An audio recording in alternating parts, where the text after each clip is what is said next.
सरकार बाबा जी की बढ़ती हुई लोकप्रियता को देखकर भयभीत हो गई कि बाबा जी कहीं दिल्ली की सड़ी कुर्सी तो नहीं लेना चाहते हैं।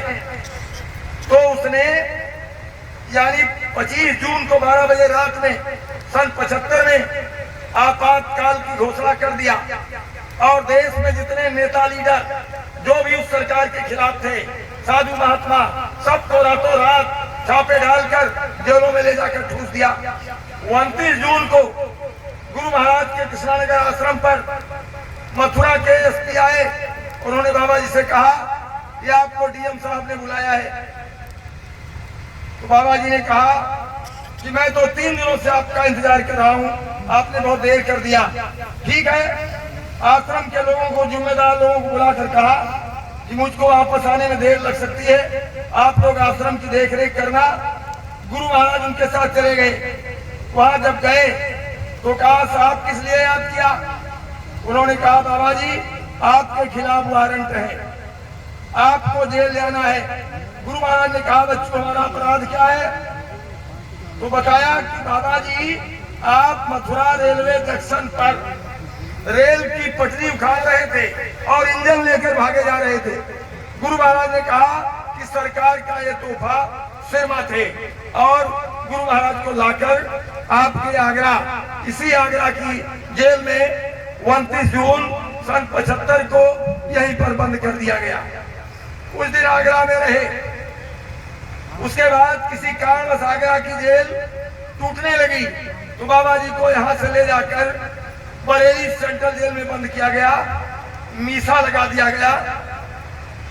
और मीसा का मतलब जो बच्चे सन 75 के बाद पैदा हुए वो बेचारे नहीं जानते कि मीसा क्या, DIR क्या। मीसा का मतलब कि आप वहां एक मक्खी भी नहीं जा सकती, आप पता नहीं लगा सकते कि हमारा आदमी किस केस में और किस जेल में बंद किया गया, कहाँ ले गए, कुछ नहीं। बिल्कुल सन्न मसन, कोई जवान नहीं खोल सकता सरकार के खिलाफ। मीसा और DIR ये 2 धाराएं लोगों पर लगाई गई। गुरु महाराज के ऊपर मीसा लगाया गया, बड़ा सख्त पहरा। लेकिन गुरु महाराज की मौत से सूचनाओं का आदान प्रदान बराबर होता रहा। और एक दिन दिल्ली में एक घटना घट गई। देश की उस समय की बेवा प्रधानमंत्री का 32 गाड़ियों का काफिला दिल्ली में कहीं जा रहा था और उस गाड़ी के काफिले को बाबा जी ने एक सफेद कार में बैठकर रॉन्ग साइड से क्रॉस किया। बाबा जी बरेली जेल में बंद हैं और सफेद बसधारी महात्मा ने सफेद कार में बैठकर उस काफिले को रॉन्ग साइड से क्रॉस किया। CID वालों ने कार का नंबर नोट किया। RTO ऑफिस में जाकर पता लगा कि वो कार लखनऊ महानगर के रहने वाले शिव कुमार अग्रवाल की है। शिव कुमार अग्रवाल के पास CID पुलिस पहुंची। मेरी शिव कुमार अग्रवाल जी से मुलाकात उसी इमरजेंसी में हुई है, मैं कोई गलत बात नहीं बताता हूँ। कार का नंबर दिखाया, कहा ये गाड़ी किसकी है? कहा गाड़ी तो ये हमारी है। तो कहा आपकी गाड़ी कहाँ है?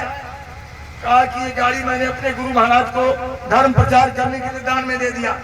तुम्हारे गुरु महाराज कौन है? कहा बाबा जय गुरुदेव जी महाराज हैं। कहाँ रहते हैं? मथुरा में। बाबा जी इस समय कहाँ है? कहा बाबा जी इस समय जेल में बंद है। कहा गाड़ी तुम्हारी कहाँ है?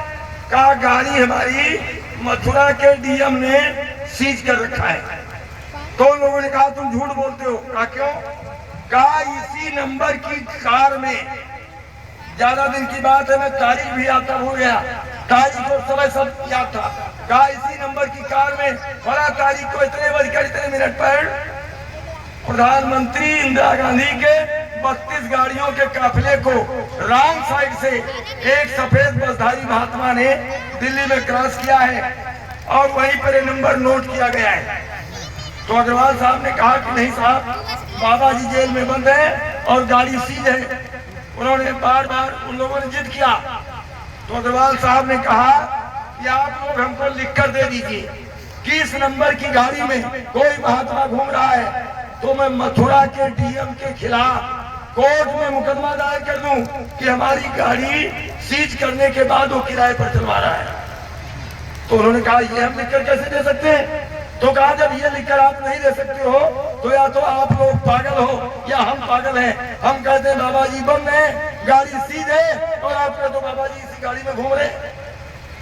खैर वो लोग चले गए। अब ये घटना हमारे, चूंकि गुरु महाराज की दया से हम लोकतंत्र सेनानी हैं और लोकतंत्र सेनानियों के अध्यक्ष लखनऊ मध्य में वो रविदास मेहरोत्रा, वो सपा पार्टी के विधायक रहते हैं, सपा पार्टी में है वो गुरु महाराज के साथ बरेली सेंट्रल जेल में बंद थे। वो बताते हैं मीटिंग में, बयान करते हैं कि एक दिन मैंने देखा कि बरेली जेल में जेलर दौड़ रहे, सुपरिटेंडेंट दौड़ रहे, सब पुलिस भग रही। तो हमने पता लगाया कि भाई क्या मामला हो गया, जेल में भगदड़ क्यों मची है? तो पता चला कि बाबा जय गुरुदेव उनको जेल में जो बंद थे बैरिक में, बेड़ी हथकड़ी उनकी खुलकर गिर गई, बेड़ी में डाल दी गई थी, हथकड़ी बेड़ी डाल दी गई थी, कहा बेड़ी हथकड़ी खुलकर गिर गई और वो बैरक के बाहर टाल रहे हैं। तो जेलर सुपरिटेंडेंट जाकर गुरु महाराज के चरणों में गिर गए कि बाबा जी हम समझ गए ये जेल आपके लिए कुछ नहीं है, लेकिन मेरे बाल बच्चों का ख्याल कीजिए वरना मेरी सर्विस चली जाएगी। जब इस तरह से उन लोगों ने प्रार्थना किया तो गुरु महाराज ने बेड़ी हथकड़ी डाल दिया और बैरक के अंदर चले गए। जब पता लगाया गया तो उसी दिन की घटना थी जिस दिन दिल्ली में वो घटना घटी थी, उसी दिन बरेली जेल में उसी टाइम पर ये घटना घटी थी। आपको मैं बताना चाहता हूं कि बाबा जी क्या नहीं कर सकते हैं, क्या नहीं कर सकते हैं। खैर वहां से बरेली सेंट्रल जेल से उनको फिर ले जाकर तिहाड़ जेल दिल्ली और दिल्ली में रखा। फिर उनको काले शीशे की गाड़ी में बंद करके पहले एरोप्लेन से वहां ले गए बंगलौर और फिर वहां कार में काले शीशे की कार में बैठाकर बंगलौर जेल में पहुंचाया और कहा कि ये उत्तर प्रदेश का शातिर डकैत है। वहां के जेलर से कहा कि ये उत्तर प्रदेश का शातिर डकैत है जो जेल में बंद रहने के बाद भी जेल से बाहर निकल जाता है, इसकी ठीक से देख रेख कीजिए। लेकिन बाबा जी को देखकर वहां के जेलर ने कहा क्या उत्तर प्रदेश की सरकार आपसे बहुत नाराज है, क्या आप समझ लीजिए।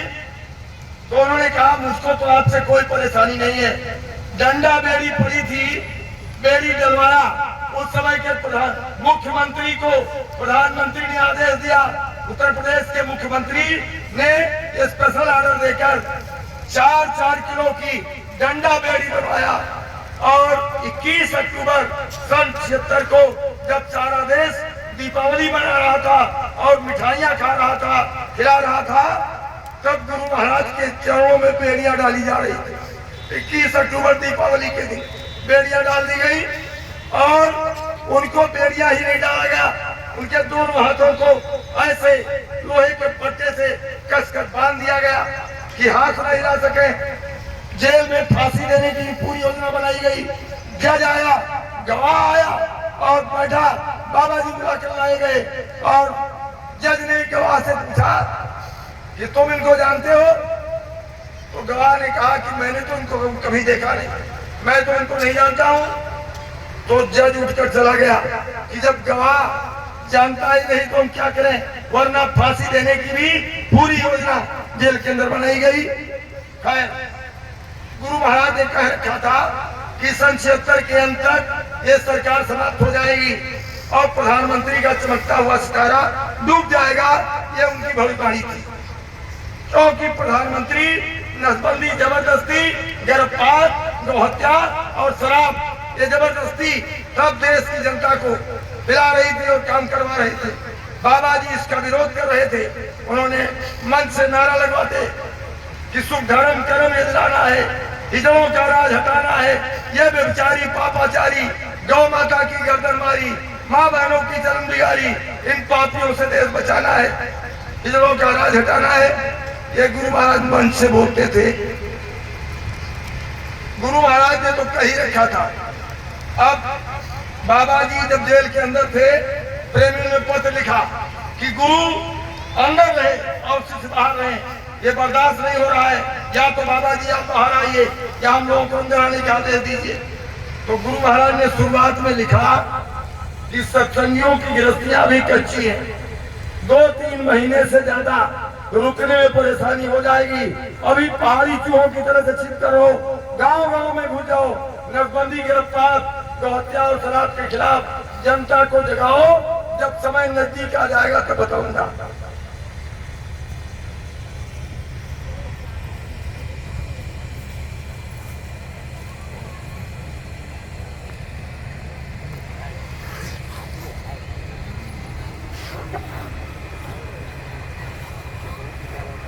जब 76 में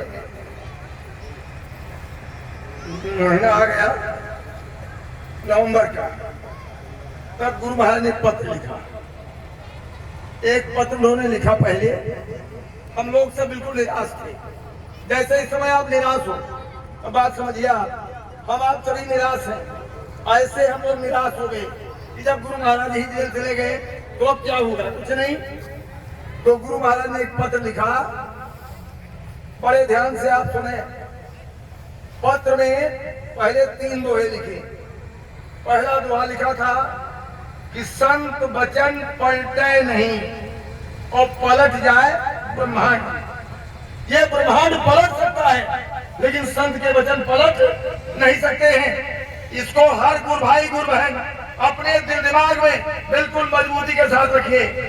फिर दूसरा दोहा लिखा कि गुरु को रखिए माथ पर, जिस गुरु ने नामदान दिया है उनकी मूर्त सूरत को, फोटो को नहीं, अगर आपने उनको देखा है, नामदान दिया है, उनके चैतन्य रूप को, उस गुरु को रखिए माथ पर और चलिए आज्ञा माने, आदेश के पालन में लगे रहिए। गुरु मूर्त को अपने मस्तक पर बिठाए रहो। कहे कबीर का दास को 3 लोक भय नाय, तीनों लोकों में उसका कोई बाल बाटा नहीं कर सकता। और तीसरा दोहा लिखा था कि गुरु माथे से उतरे। जिस गुरु ने नामदान दिया, जिस गुरु ने कहा कि जब तुम जय गुरुदेव बोलोगे, कोई तिथि तारीख नहीं बताया, कोई संसंबत नहीं बताया, कहा जब तुम जय गुरुदेव बोलोगे मुझको ठीक से देख लो, मुझको पहचान लो, मैं तुमको इसी रूप में मिलूंगा और तुम्हारी जीवात्मा को गड्ढे में नहीं जाने दूंगा, 84 नरकों में नहीं जाने दूंगा, मैं संभाल करूंगा। जिस गुरु ने इतनी बड़ी ठेकेदारी, इतनी बड़ी गारंटी जिसने लिया हो, गुरु माथे से उतरे, उसको अपने मस्तक से उतार दिया, वहां किसी और को बैठा लिया और शब्द बिहुना होए। और गुरु महाराज ने क्या क्या वचन कह रखे हैं, क्या क्या बातें बता रखी हैं, सारी बातें भूल गई। काको काल घसीट है, राख न सके, कोई नहीं बचा पाएगा, उसको काल घसीट ले जाएगा। ये गुरु महाराज ने लिखा, इसको हम लोगों ने पढ़ा, सुना, तो बड़ा धीरज बढ़ा और बल मिला। और जब समय नजदीक आया तो फिर मालिक ने पत्र लिखा कि बच्चों क्या देखते हो, बच्चों अपनी पढ़ाई बंद कर दो, नौकरी वाला नौकरी छोड़ दो, काश्तकारों पे जानवर ठिकाने लगा दो, घरों में ताले लगा दो। इमरजेंसी ये क्या हटाएंगी, इमरजेंसी इनको लेकर जाएगी। देखता हूँ परिवर्तन कैसे नहीं होता। शाबाश बच्चों शाबाश, अगर धर्म के लोग हिम्मत हारेंगे तो दुनिया वालों के पास हिम्मत कहाँ। तुम एक बार प्रभु पर अंधविश्वास करके भजन घर में चले आओ। जेल को क्या लिखा, भजन कर। एक बार लिखा कि जेल में तुम्हारी ससुराल है, एक पत्र ने भी लिखा था कि जेल में तुम्हारी ससुराल है। एक बार कहा कि भजन घर में चले आओ, तुम्हारा कोई नुकसान नहीं होगा, अगर कोई नुकसान होगा तो उसकी पूर्ति मुझसे करवा लेना।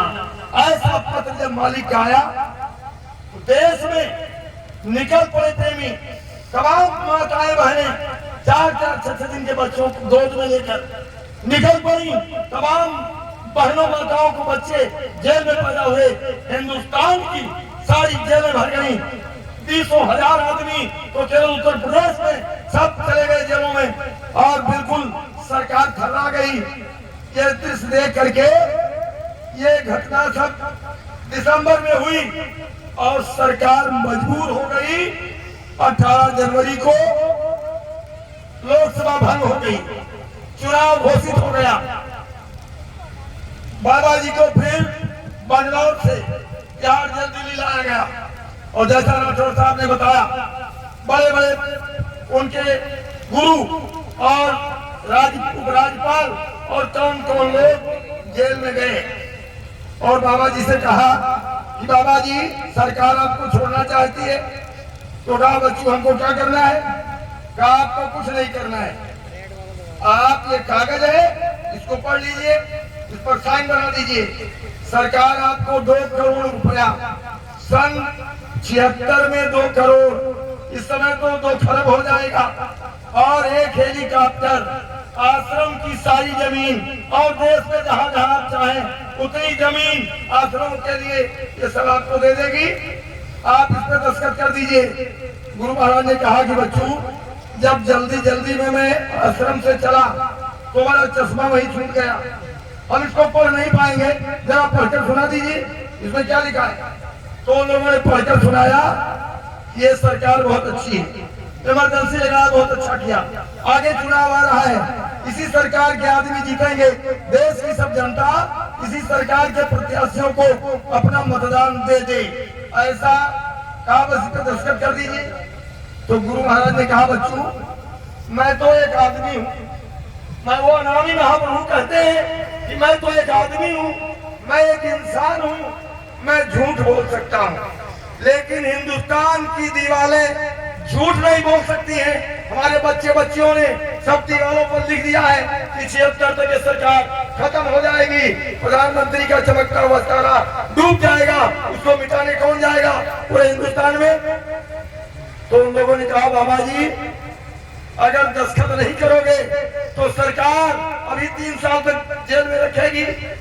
गुरु महाराज छड़ी लिए हुए थे, छड़ी फेंक दिया, कागज को पलट दिया और पलट करके लिखा कि कांग्रेस खत्म। 2 बैलों की जोड़ी की कांग्रेस थी। फिर लिखा कि अगर 24 मार्च तक हमको छोड़ नहीं दिया तो और इमरजेंसी लगी रही तो देश के जितने नेता लीडर बाहर हैं वो सब जेल के अंदर होंगे और जेल के बंद लोग सब बाहर चले जाएंगे। 3 बातें लिखा, कहो तो इस पे दस्तखत कर दें। तो वो लोग चले गए झल्ला करके। गुरु महाराज ने कहा था कि 24 मार्च तक मैं जेल से निकल जाऊंगा और 23 मार्च को 3 बजकर कुछ मिनट पर तिहाड़ जेल दिल्ली से गुरु महाराज निकले। प्रेमियों को पता चल गया था। भव्य स्वागत तमाम माताएं बहनें कलश सजाकर, आरती के थाल सजाकर, फूल तमाम बिछा दिए गए और भव्य स्वागत के साथ गुरु महाराज निकले। जयपुर के जिम्मेदार लोगों ने कहा कि बाबा जी पहले हमारे यहाँ चलिए, वहाँ दर्शन दीजिए, सत्संग सुनाइए। अहमदाबाद के बड़े बड़े सेठ जिम्मेदारों ने कहा बाबा जी पहले अहमदाबाद चलिए, हम आपका टिकट बुक करा दे रहे हैं हवाई जहाज में। कलकत्ता के सेठ जी ने कहा पहले हमारे यहाँ चलिए। गुरु महाराज ने कहा जी मैं कहीं नहीं जाऊंगा, मैं सब आश्रम जाऊंगा।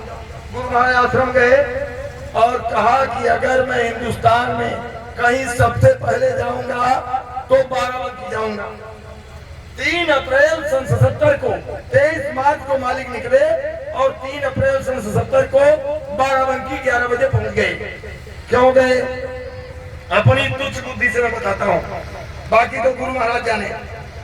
जब गुरु महाराज ने लिखा था कि घरों में ताले लगा दो, जेल तो बहुत लोग गए, लेकिन मेरी जानकारी में घर में ताला लगाने वाला एक परिवार था। वहाँ शत्रुघ्न प्रसाद वैद्य जो होम्योपैथिक दवा करते थे और पहले गुरु महाराज उन्हीं को कहते थे कि जाओ वैद्य जी से दवा ले लो, कोई दवा पूछता था। शत्रुघ्न प्रसाद वैद्य 2 भाई थे। रानीगंज में भी उनकी सीर है और सतरिख नाके पर बाराबंकी में 3 मंजिला कोठी बनी हुई है। 2 भाई थे, दोनों भाई, दोनों की पत्नियां, दोनों के लड़के, दोनों की बहुएं, 14 मेंबर घर चाबी उसको दे दिया और कहा भैया आज के बाद ये घर तुम्हारा, अगर लौट के आएंगे तो हमारा देना, नहीं तो आज के बाद तुम्हारा।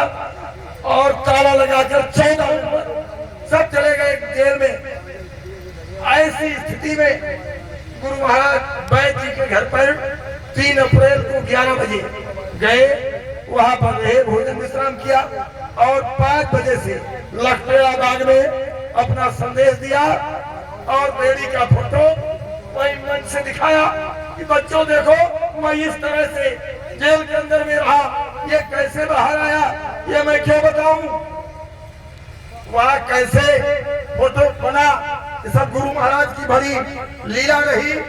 और फिर गुरु महाराज ने कहा कि जो बच्चे बच्चियां जेल नहीं गए, चूक गए, वो पछता रहे हैं, कोई बात नहीं है, अब की आपकी गलती माफ की जा रही है।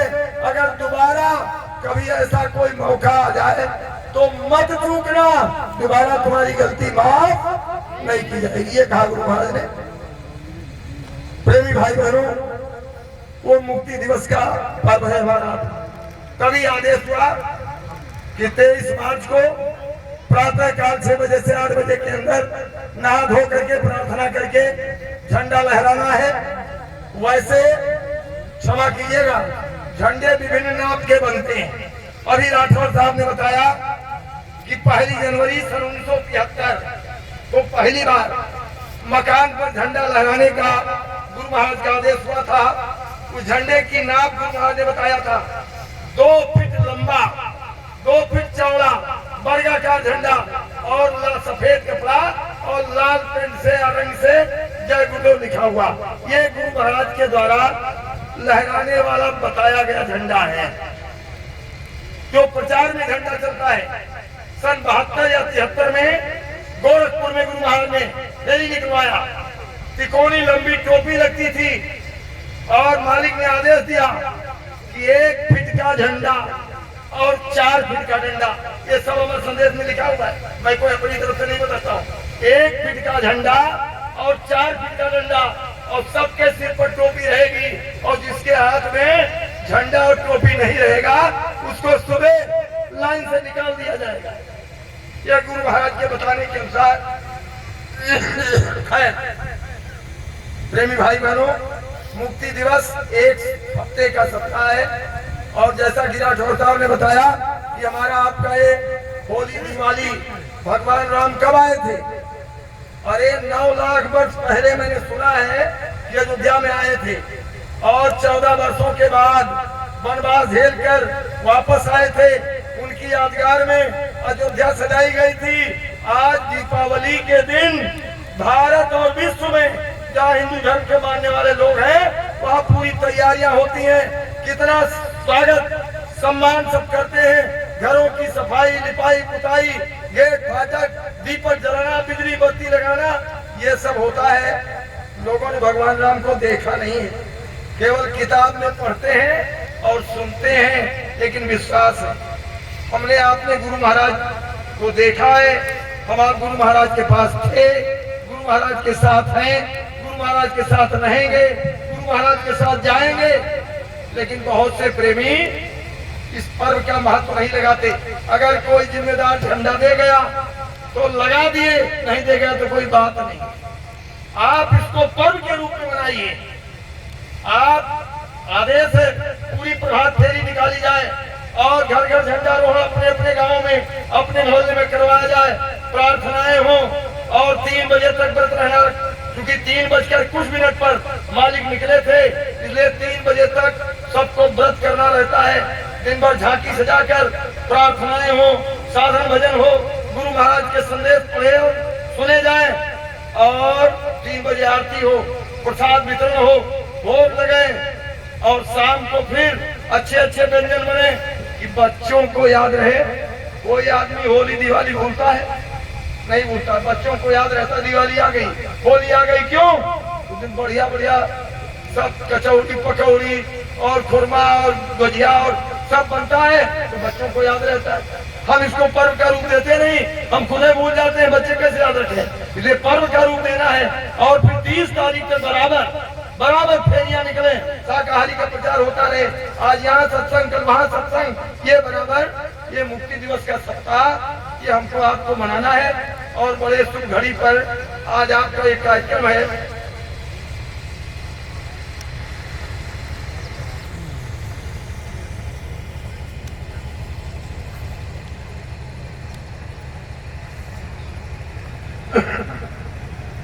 जय गुरुदेव, जय गुरुदेव। देखो प्रेमी भाई बहनों, 4-5 पर्व हमारे आपके हैं। गुरु पर्व, मुक्ति दिवस, दादा गुरु का भंडारा, जन्माष्टमी, और जिस दिन आपने नामदान लिया, जिंदगी का सबसे महत्वपूर्ण दिन वो है जिस दिन गुरु महाराज हमको मिले। जिस दिन नामदान मिला, उससे ज्यादा जीवन का कोई महत्वपूर्ण दिन नहीं है। असली जन्म उसी दिन हुआ, नहीं तो जन्म अकाल चला जाता। इसलिए अगर आपको अपनी जन्म नामदान की तिथि मालूम हो तो उसको भी आप मनावें। उस दिन भी झंडा लगे, प्रसाद बटे, सत्संग कराओ, भोजन कराओ, दादा गुरु का भंडारा। जन्माष्टमी गुरु महाराज के अवतार का दिन है। अब की बार जन्माष्टमी के अवसर पर हमारे मेले साहब, हमारी बड़ी सौभाग्य थी, हमारी झोपड़ी पर पधारे थे। और एक बार रफा दफा जी गए थे, उसके पहले कुछ जन्माष्टमी के दिन वो भी गए थे। तो हमने थोड़ा बहुत सजावट कर रखा था, कार्यक्रम मना रहे थे। तो उन्होंने कहा भाई ये सब क्या हो रहा है? तुम कहा ये गुरु महाराज का जन्मोत्सव है। तो कहा इसका कोई प्रमाण? तुम कहा हमारे यहाँ के संचालक थे, पुराने प्रेमी मेरे साहब जानते हैं और लोग भी जानते हैं, हरे राम तिवारी जी, वो संचालक थे। गोंडा बहराइच और नेपाल राज देखते थे। वो बताते थे कि काल भगवान का अवतार भी जन्माष्टमी के दिन 12 बजे रात्रि में हुआ, और दयाल का अवतार भी 12 से 2 बजे दिन के बीच में हुआ है, स्वामी जी महाराज का। तो तभी से हम लोग वो जन्माष्टमी उस तरह मनाते थे। तो रफा दफा ने कहा इसका कोई प्रमाण? तो उनका तिवारी जी कहते थे उसी आधार पर हम लोग करते हैं। तो कहीं नहीं, बिना प्रमाण के नहीं करना चाहिए। लेकिन पर अब की बार जन्माष्टमी के दिन अमर संदेश पढ़ा गया। उसमें गुरु महाराज ने जन्माष्टमी को बोलते हुए किसी स्थान पर स्वयं कहा कि जन्माष्टमी के दिन ही काल भगवान का भी अवतार हुआ, और जन्माष्टमी के दिन ही दयाल का भी अवतार हुआ है। अब और क्या कहें स्वामी जी महाराज जन्माष्टमी में। तो ये भी हमारा आपका एक महापर्व है। इन पर्वों पर आप नए झंडे लगावे, कलश रखें, चौक पूरे, सत्संग करावे, प्रसाद बांटे। तो ये अब प्रेमी भाई बहनों, मैं आपको बताना चाहता हूँ कि हम आप गुरु महाराज के पास गए हैं कि हमारा तुम कल्याण हो जाए, हमारा जन्मना मरना छूट जाए। इसके लिए गुरु महाराज ने हमको आपको नामदान दिया है, साधारण भजन सुमिरन करने को कहा है। तो अब हम आप कितना करते हैं, कितना हमारा आपका बनता है, ये तो अपना अपना सब लोग जानते हैं। हम गुरु महाराज की एक बात आपको इस संबंध में बताना चाहते हैं। मथुरा में कभी कभी होली के कार्यक्रम के बाद में मुक्ति दिवस पड़ जाता था। एक बार होली का कार्यक्रम हो गया, बड़े मंच के पीछे झंडारोहण हुआ। दादा गुरु महाराज के बड़े लड़के ने झंडा पूजन कराया। झंडा जब लहरा गया, गुरु महाराज ने सत्संग करने की मौत फरमाई। दादा गुरु महाराज के बड़े लड़के ने मंच पर जाकर एक चौपाई पढ़ा कि प्रथम जन्म गुरु भक्ति कर, जन्म दूसरे नाम, जन्म तीसरे मुक्ति पद, चौथे में निज धाम।